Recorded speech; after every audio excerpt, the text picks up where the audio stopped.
باب 256 كرياد الصالحين درس 1 بيان بانغينانغول ما يباح كون دون نون دغي جوني من الغيبة امرد نيورنده علم أن يا أخي أن الغيبة نيوري تباح هنا دغور لغرض سبو فاندون دي صحيح سلون دي شرعي شرعي لا يمكن لتواتن وتاك الوصول إليه هوتغول فاد مجرندن إلا بها سونا توبي نيورندن وهو إمبيجي جيغو سبين بنايدي نكو نيورندن سبين بنتا ستة أسباب كو سببوجي جيغو واوتا ودده سيسلنا إن يؤيني أغطو الأول أرنون التظلم توني قول فيجوز ندغنو للمظلوم ونند تونيا دون يتظلم كدوني أن يتظلم nde wullitoyto ila sultani kalamungon wal qadi e kanyawo wa ghairi ma ko hinaɓe ɗo ɗiɗo mimman lahu immorde ɓe wodani ɗum wilayatun halfinede fiyakoji ɗin aw udratun ma kala marɗo taƙala insafi e dow laɓaredu makko min zalimihi immorde toño makko ɗen fa yaqulu inna ha miɗo hewti kamawɗon gafa zalamani fulanun bi kaza awa kaarijo hino toñiri lan ni on andi ɗon ko ñoore kono ɗon ko ñoore daginde par ce que o wowli oya ɓaawo makko hay so o toñali mo ko inni kon oya waɗimo fof ta ko gonga o waɗimo kono madama ko ɓaawo makko ko ñoore kono ɗon so on tigi portugol plainte on la budda o wola ɗum ɗon haray ɗum ɗo ko ñoore kono ko addanayde en maslaha sar'inaɗo ka diina o tawata on maslaha ɗum wawata heɓade sowona bende ñoore ɗon assani sababu ɗimmere nden al isti'anatu ko ɗaɓɓirgol ballal ala taghyiril munkar e dow sansanegol ko aña waraddil aasi e ruttugol toñowo on ila sawabi naftamo wonɗo e ruttugol wonɗo yeddude allah ila sawabi naftamo e sawaba on tigi yaha fa yaqulu inna liman yarju wonande kala mo o tañƴini qudratahu taaɗa muɗum ala izalatil munkari e ittugol oɗo ella andina hoore makko on wullitade o yaha on o wullito ka ɓeeɗa kaari no jokki ɗum e ɗum fiyo accu ara o inna fulanum kaarijo yamal kada himo howde ɗum himo howde ndaron o suka komin kawtal ndaron o suka yaray beere ma o suka waɗay ɗum ma o suka waɗay ɗum andi ɗon mi ara mi wulliti ko o waɗi lanni ko bonnireji makko min wullitade fasjurhu anhu mi torkema ñaaɗanmo ɗum haɗumo ɗum ɓa ko a woni lamɗon ma ko a woni imamo ma ko a woni mawɗo makko wona hay dalika ko nandita tay mum way kono hara laato mago suudu fandude makko nde wona yeɓugol inde oya nden tun attawassulu tawa ko jokkorgol ɗum ɗon ila isalatil munkari faade ittugol ko aña kon fa illam yaqsud so tawi woni o fandorali dalika ɗum ɗo kana haray laatike ko wullitoyi kon haraman haray ko harmon ɗon haray ɗon joni ko ñoore haray ɗo wona maslaha haray no harmo الثالث تتبون الاستفتاء كلام دقول فيقول يا أوينا للمفتي ونند لند طورون ظلمني أبي بين أن نتوني لان أو أخي ما مسئ لان أو زوجي ما مودي أو فلان ما كارجتم بكذا نيني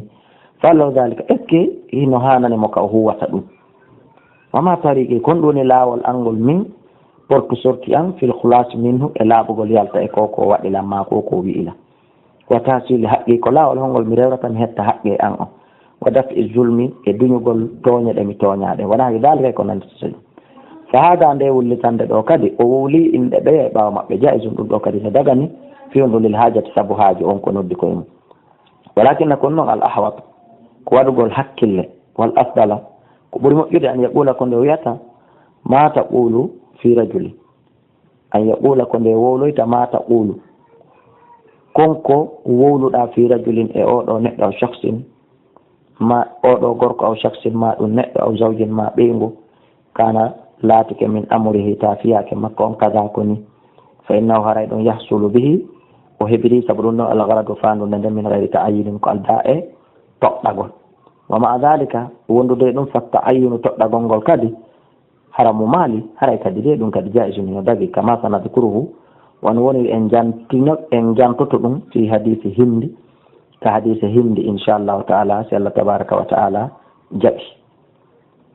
e hadisi on o aroyay e numéro ɗerol wulure e 350 e tati arwaɓe o naya ɗum e tahdhirul muslimin ko rentingol julɓe ɓen min acharre itta ɓe bone wa nasihatu me laaɓangol ɓe reedu wa dalika ɗum min wujuhin no arda e bangeji min ha no jeeya e majji jarhul mujrimin e jarhul majruhina barmingol barminɓe ɓen min arruwati immorde fampotoɓɓen wa shuhudi e tawaɓe ɗon ɓen imana kala belsinɗo goɗɗo nanga mo belsina wa dalika ɗum ɗo jaisum no dagi ɓe jima el muslimin wondude fottanegol juɓɓe ɓe fo bal kon tode no wajibon hino waɗɗi tode lil hajati saabu haaji on ko addi koye ɗum si goɗɗo barmini goɗɗo barmingol man waɗɗi wa min hano e muɗum almusharatu sappagol jopagol fi musahirati insanin e fi esendirgol e neɗɗo aw musharikati ma kafdugol e makko aw idaihi ma noddugol mo aw muamalati ma golludugol e makko aw gayri dalika ma ko ina ɗum aw mujawirati ma kawtudugol e makko yajibu no waɗɗi alal mushawara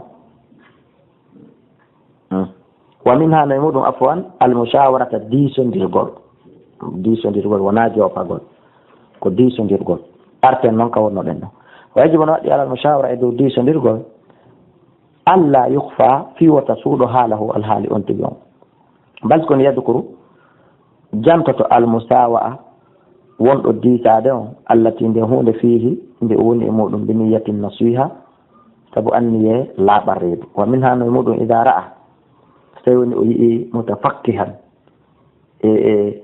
faamuɗo yataraddadu emo rutinno ila mubtada faade e bidia aw fasiqin ma fasiqi yagal ya'khudhu anhu al-ilm aw fasiqin ma o yaha e fasiqijo ya'khudhu o ƴettoya anhu e jungonɗo alilma gandal wimana o janngoya ɗon wa khafa o hulano an yatadarrara almutafaqihu fi o ɗo faaminotoɗo fi wota o e lorro sabu mo on bidalika sabu ɗum sabu kon janngude jungo o ɗo fasiqijo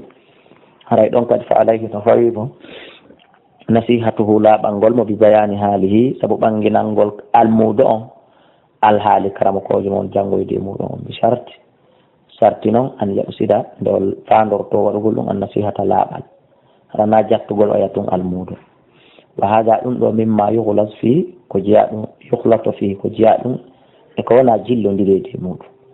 ko kadi yahmilu gom ɗi hino fawa e almutakallima wowlo on bidalika ɗum alhasadu heɓugol gañanandi e junngo o karamokojo ɗa si o yahumpitike ɗum o labbisu cheytan ha todena kenengo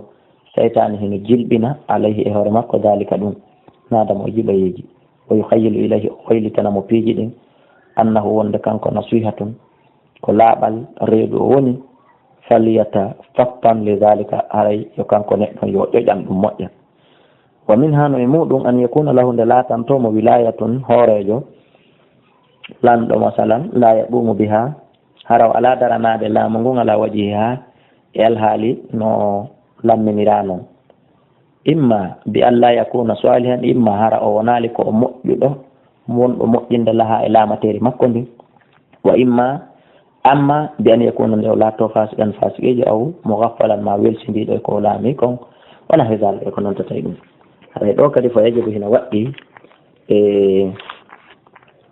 dicru dalika jantanagol ɗum liman alayhi wonande on mo woni e hoore muɗum wilayatun e laamande nden ammatun hoɓɓutunde e yusilahu fi yo ittu ɗum yusilahu fi yo ittumo e ɗum o walli o halfina e afwan e fa yajibu arayno waɗɗi dicru dalika yahugol jantano ɗum yaha déclarana ɗum liman alayhi wonande on mo woni e hoore mum wonande on mon junngo mo wilayatun ammatun laamande huɓɓutunde nden mi mana tawi ko préfet o ma ko gouverneur o ni wadde ɗum ɗa ma chef quartier o haray no fawi laamaɓe ɗon ɓe nde ɓe yahata ɓe wolanoya président de la république on yusilahu fi yo ittu oya few koye walli o lammina ɗon man yaslihu on kelɗuɗo laamagol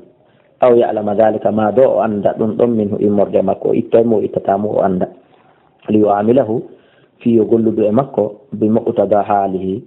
wondude saabu e ñawgol alhaali makko on wala yuhtarra bi hara o hodalimo tawa himo andi en wondi ɗiɗo ellaji wan yas'a ende o yahata fi an yahussahu nde o ɗaɓɓitatam o tefa fi makko alal istiqamati e dow ñinnugol aw yastabdil ma o wattita bihi sabu muɗum alhamisu jaɓum ɗum an yakuna ko nde laatato mujahiran ko wonɗo feññinde ɓe fisqihi fasiqiyagal makko ngal o bidi atima bidi a makko on kalmo jahiri wono feññinoo bi shurbil khamri yargol beere flagrant o musadarati nasi e sakkagol yimɓe ɓen e piiji moƴƴi ɗi wakdil maksi e jogitagol anndanɗa hoorema coociiji wa jibayatil amwal e jattugol jawle zulman e tooñe wata wallil umurul batila e yahugol associé jogondiroya e laamoji merenteji fa jusore no dagi dicruhu jamtoyagol inde oɗo déclaroya bima jahiru bihi saabu ko feññini kon ɗum ɗo wayatamo no harmi noon dicruhu jantagol ɗum bi gayrihi tana makko bi gayrihi tana ɗum ɗon minal uyubi immorde e ajibeji illa yakuna sona laatano li jawasihi e wonande ittugol ɗum ɗon kadi sababun akharu hara ko sabu go'o kadi sabu ko janti ko goɗɗum ngo mimma dakarnahu immorde ko janti ɗen assadis jeega ɓum ɗum attarif ko andingol humputugol famina fa ida kana al insan si laatke neɗɗo marufan ko andiraɗo bilaɗo ɓe jammore kal amas hono amas wal a'raj e laƴugol wal asammi e paho wal a'ma e bunɗo wal ahwal e ko wiyete ko ahal wa gayrihim e ko hinaɓeɗo jasara ɗon kadi no dagi ta'rifuhum bidalika andinirgol ɓe ɗum ɗogoynan ɓe ɗaɓɓita ɗo goɗɗo o laƴaygoy seeɗa ma o nanatago e moƴƴa ko paho ni ma ko bunɗo woni ñoore kono ɗum ɗon kadi no dagi par ce que e maslaha on wata hettade ɓe mana wata hompitade mon landade film o sowona o rewa ngol ɗon lawol o yaharam no harmi noon istilaquhu wellutugol ngol konngol wolangol tun ala jihati tan ɗis hara ko hella banggal ɗuytugol o yatun déciance mo hakkude jama on darago inna e ko am bunɗo o hay ɗum tagorta kono walaw amkana ta'rifuhu hay so tawi woni newite andirgol mo bi gayri dalika ko hina ɗum ɗon kana awla haray ko déclargol nden inde ɗon ɓuri moƴƴude fi ko bunɗo sa heeɓi ko tindiniramo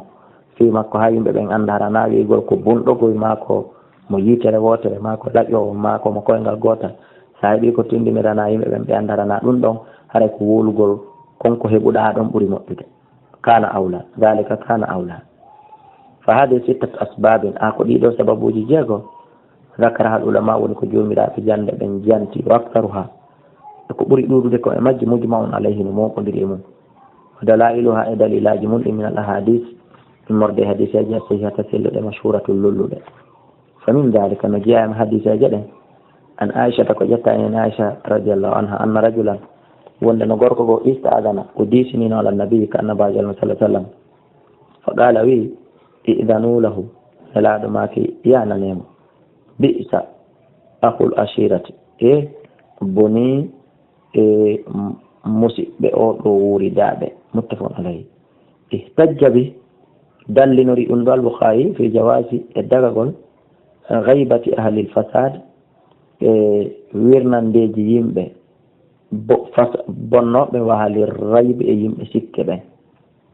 wa ana ƴettama enen Aisha toujours galat ɓe make qala rasulullah sallallahu alaihi wasallam nelaɗo make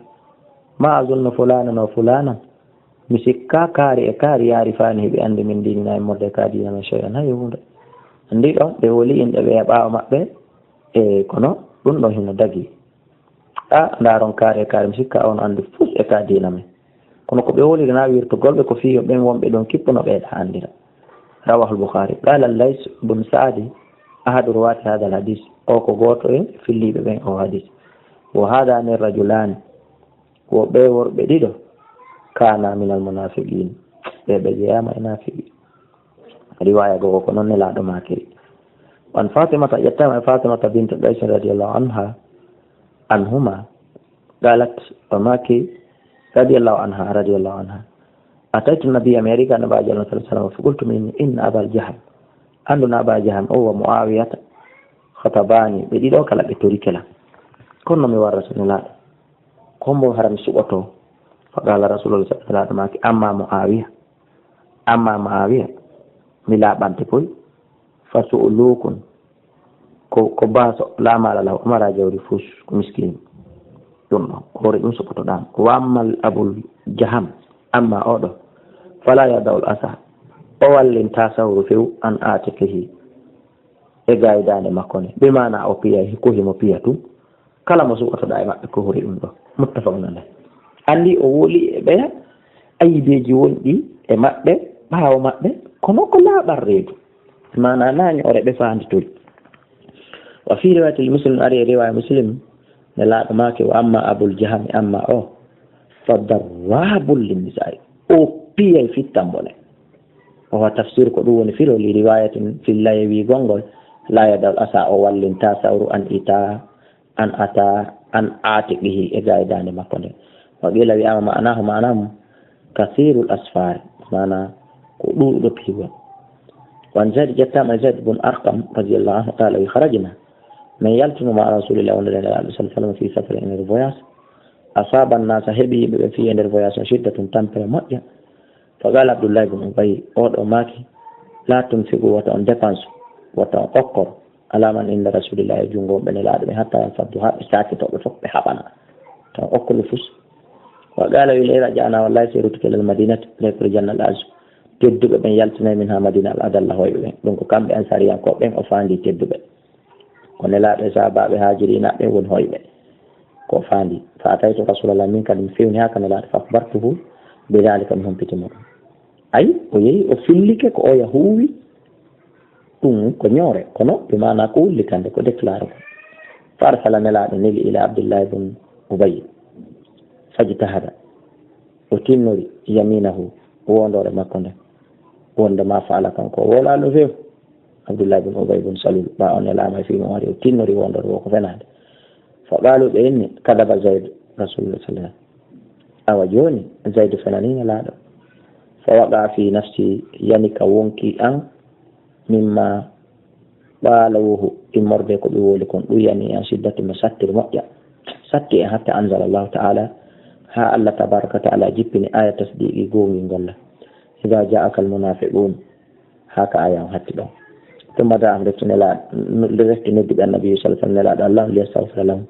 fi yottoronoɓe allah yaafuye falaw wawɓe huccitin ruuson koye maɓɓe ɗen ɓe sali muttafaqun alayh Aisha ta ƴettama nene meɗen Aisha radiallahu anha qalat ɓe make qalat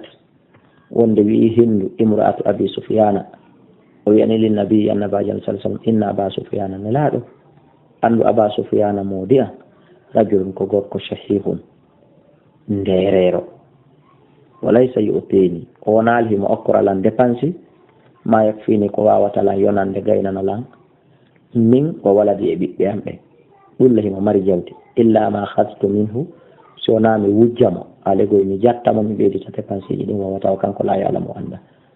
mana ko jonnotalan ko wata yonde so wonara mi ƴettu ka jawdi makko ko tawata o anda konno mi warata